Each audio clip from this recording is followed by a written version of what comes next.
이게 처음 나오는 말인데 함수를 가지고 수렴과 발산, 수렴은 말 뜻이 모인다는 거고 발산은 흩어진다는 거잖아. 뭐 이건 너무 무시하고 뭐냐? x가 a로 갈 때, 이거 되게 좀 이렇게 해가지고 어떻게 설명을 하니? 예를 들어 보자고. y는 x제곱이 있다. y는 x제곱. 그래프를 잘 그려야 되는데 빨간색으로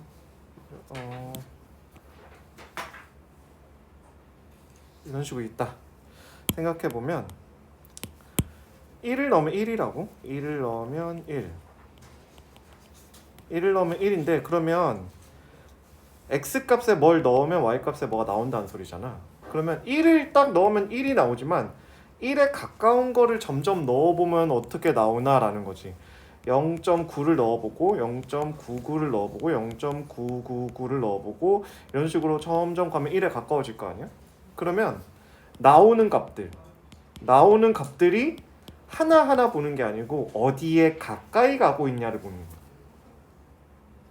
이거를 실제로 뭐 내가 계산을 할 건 아니고 여기에 x에다가 넣으면 y가 나온다 라는 거니까 여기다 점점 넣으면 y좌표를 이렇게 읽어보면은 x에다 1에 가까운 걸 이렇게 집어넣는다는 건 1에 x축 방향으로 1에 가까이 가면 요 길을 따라 점이 이동을 하겠지. 이동을 하면은 나오는 y값들이 다 위쪽으로 점점 가서 어디에 가까워진다? 딱 요 1에 가까워질 것 같다. 1을 넣어야 1이 나오기 때문에 1은 나오지 않아요. 여기서 1은 아니지만 1에 가까워진다. 처음에 일단 가까워진다는 개념이 뭔지를 알아야 돼. 0.9, 0.99, 0.99 하면은 1에 가까워지지. 요런 상황을 x가 1로 간다 이런 식으로 표현을 한다고. 근데 1은 아니야. 요것이 일종의 극한이라는 뭐 뜻인데 이게 사실은 애매하게 말로 이제 가까이 가네 이렇게 말을 하는 게 수학적으로는 되게 애매한데 실제로 극한을 원래 수학에서 정의를 배우기에는 고등학생은 너무 그렇게까지 할 필요는 없다. 대학교 만약 공대를 가게 되면 이런 걸 하게 되는데 원래 정의를 보게 되는데 그렇지 않으면 그런 것까지 알 필요 없고 느낌적으로 이 정도만 알아도 될 것 같아 라고 생각하면서 고등학교에선 이렇게 가르쳐. 1에 가까이 가면은 y값이 당연히 1에 가까이 가겠지. 숫자를 넣어보면 요거를 기호로 어떻게 표현하냐? 리미트가 극한이라는 뜻이고 밑에다 조건을 써줘. x가 1로 가까이 가면 x제곱의 값은 뭐에 가까이 가냐? 이 값은 또 1로 가까이 간다. 혹은 다른 걸로 가까이 갑니다. 2에 가까이 가는 걸 넣어보면 x가 2에 가까이 가면 점점점 2에 가까운 걸 넣으면 넣을수록 y값은 4에 가까워진다. 그래서 얘는 4다. x가 1이 되면 y가 1이다. f1은 1이다. 이런 거랑은 달라. 왜냐? 얘는 1이 아니야. 이럴 때 x는 1이 아니다. 아니면서 가까이 가는 거다. 이게 뭐가 다른 거 똑같은 거 아닌가? 하는 생각이 들 수도 있지만 앞으로 배울 내용들은 다른 예시를 많이 줄 거기 때문에 한번 가까이 간다라는 느낌이 이런 거다. 여기 처음 배울 때는 그런 거를 느껴보고 표현을 어떻게 할 수 있다. 요거를 형식을 좀 익숙하게 해보고 요걸 처음 이해하는데 쉽지 않아서 조금 많이 봐야 될 수도 있으니까 이게 다 숫자가 아니고 문자로 써 있는데 x가 a로 가까이 갈 때, 즉 a에 가까이 갈 때 fx는 l에 가까이 간다. 요 값에 가까이 간다. l이나 뭐 a라는 문자에 특별한 의미가 있는 건 아니고 여기가 어떤 상수는 상수. 근데 우리가 이렇게 가까이 간다고 하는 요 기준, 여기에서 1에 가까이 가지? 1에 가까이 간다고 y값이 1에 가까이 간다는 기준을 말할 수 있다면 그때는 수렴한다고 말을 한다. 그럼 말할 수 없는 경우는 어떤 경우가 우리 다 말할 수 있을 것 같은데 이렇게 말할 수 있을 것 같은데 어떤 경우에 말을 할 수 없는지도 봐야 되겠지. 예를 들어 이런 거 x분의 1 y는 x분의 1이야. 그러면 fx가 리미트 x가 0으로 갈 때 x분의 1은 뭐냐? 값을 어디에 고정되지 않고 계속 올라간단 말이야. 이렇게 어디 이쪽은 계속 내려가고. 그래서 이럴 때는 말을 할 수가 없다. 그럴 때는 발산이다 라고 말을 합니다. 여기서 보죠.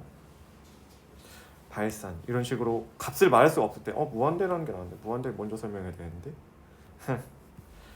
그러니까 모일 때 안 모일 때 요 값을 말할 수 있으면 수렴 아니면 발산 이렇게 얘기를 하는데 여기에서는 이제 요 표현 양식만 이해를 할 수 있으면 요게 무슨 말인지만 이해를 할 수 있으면 일단 성공. 두 번째는 가까이 간다라는 걸 떠나서 아주 점점 커지는 거, 아주 작아지는 거 상태를 무한대, 마이너스 무한대라고 쓴다. 뭐 들어본 적은 한 번씩 있을 수 있는데 인피니트, 영어로 인피니트죠. 어쨌든 요 무한대라는 거는 점점 커지는데 한계가 없이 뚫고 지나가면서 점점 커지는 상태를 무한대라고 합니다. 아까 좀 그럼 0.9, 0.99, 0.999 이런 것도 점점 커지는 거 아닌가? 이것도 커지는 게 맞지. 하지만 얘는 한계가 있잖아. 1보다 항상 작잖아. 얘는 어디보다 작다 이런 게 없이 계속 커지는 상태를 무한대라고 해요. 좀 이것도 말이 좀 애매하지만 그냥 그런가 하고 넘어갑시다.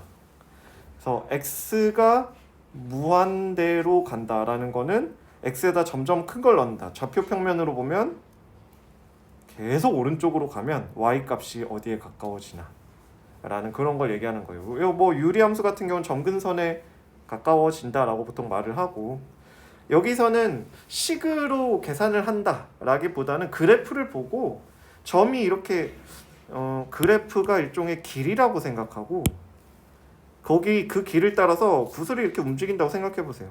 그러면 점점점 가면 구슬의 높이가 어디가 되는지 그림을 보고 그래프를 보고 판단하는 게 먼저예요. 그렇게 하고 이렇게 생각하는 게 먼저다라고 보면서 요 무한대라는 게 뭔지, 리미트라고 쓰는 기호가 무슨 뜻인지, 극한값이라는 게 어떤 때 어떤 값을 쓰는지를 그런 느낌만 가지면 돼요. 논리적으로 뭐 식으로 정의를 할 필요는 없습니다. 그래요.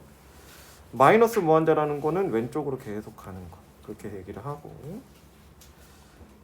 그래서 발산하는 경우는 아까도 얘기했지만 이렇게 한없이 커지는 무한대 이런 경우는 어떤 값이라고 말을 할 수 없으니까 x가 a로 갈 때 발산 a로 갈 때 마이너스 무한대도 발산. 근데 무한대라고 이렇게 쓰긴 해. 올라가니까 무한대로 쓸 수 있으면 수렴 아닌가요? 아니, 무한대는 숫자가 아니야. 얘는 숫자가 아닙니다. 상수가 아니에요. 상수는 고정돼 있다는 뜻이잖아. 무한대는 계속 증가하고 있는 상태를 그냥 표현해 준 것뿐이지 뭐 요거는 값이 아닙니다. 그래서 요거는 수렴한다고 하지 않아요. 발산한다고 얘기해요. 뭐 예시를 들어서 여기도 보는데 y는 x제곱 같은 경우 x가 점점 커지면 y 값도 점점 커지면서 끝도 없이 가니까 무한대라고 할 수 있다. 그래서 여기 예제들을 보면 얘네들도 문제가 어떻게 나오냐면 그래프를 이용해서 극한을 조사해라. 무리함수, 유리함수를 유리함수지만 요건 약분이 되는 형태. 또 유리함수를 절대값한 거, 제곱분의 1 유리함수 요런 거를 그래프를 그릴 수 있다라고 생각하면서 그려놓고 x가 2에 가까이 갈 때 y 값은 어디에 가까이 가나요? 찾아보라는 거죠. 근데 아까 예시에서 얘기를 안 했는데 요런 식 같은 경우는 일단 분자를 인수분해를 하고 하면 이렇게 되는데 똑같대. 약분을 하고 x 빼기 1이다. y는 x 빼기 1인가 보다 이렇게 하면 안 돼요. 왜냐면 약분을 하기 전에 분모가 0이 되면 안 되니까 x가 3일 수는 없습니다. 그래서 x가 3일 때는 값이 나오지 않는 구멍이 뻥 뚫린 이런 이상한 함수가 되는데 여기서 얘기하는 건 뭐냐면 구멍이 뚫려 있어도 3일 때 값이 없어도 3에 가까이 갈 때는 2에 가까이 간다라고 말을 할 수 있다. 여기 길에 구멍이 있지만 길을 따라 갈 수는 있다. 그렇게 얘기를 하고 싶은 거예요. 요걸 보고 그럼 x는 3은 아니네. 물론 요 조건에서 3이 아니니까 이거에 넣어도 극한값은 2라고 얘기를 할 수 있다. 이런 거는 이해를 한번 해보고, 절대값 y는 x분의 1을 절대값에서 이렇게 했으니까 가운데로 가면 올라가죠. 무한대. x 제곱분의 1은 모르겠으면 여기서는 그래프를 그릴 수 없으니까 모르겠다고 넘어가도 별 상관없어. 여기서는 극한을 이해하기 위한 어떤 예시일 뿐이지 이 그래프를 완벽하게 그릴 수 있는 거는 아닐 수도 있죠. 이거는 수학사에서 이런 함수를 그래프 어떻게 생겼다 배운 적이 없으니까 몰라도 돼요. 할 수 있으면 그려보고 아니면 말고. 여기서도 마찬가지 그래프들을 하나씩 그려보고 x가 여기로 갈 때 이 그래프 y 값이 어디로 가까이 가는지 한번 생각해보고 찾아보는 게 목표예요. 무한대 갈 때 마이너스 무한대로 갈 때도 유리함수, 이차함수, 무리함수 요거는 제곱분의 1이지만 유리함수 요것은 못 그려도 상관없어. 얘네들을 그래프를 그려보고 오른쪽으로 쭉 갈 때 뭐 왼쪽으로 쭉 갈 때 값이 y 값이 어떻게 되는지 살펴보자. 그 정도입니다. 무리함수나 유리함수 그래프를 그리는 방법을 잊어버렸으면 안 되겠지. 그럴 리가 없을 거라 생각하지만 모르겠으면 물어봐도 되는데 뭐 안 물어보겠지. 자, 거기까지만 하고 또 다시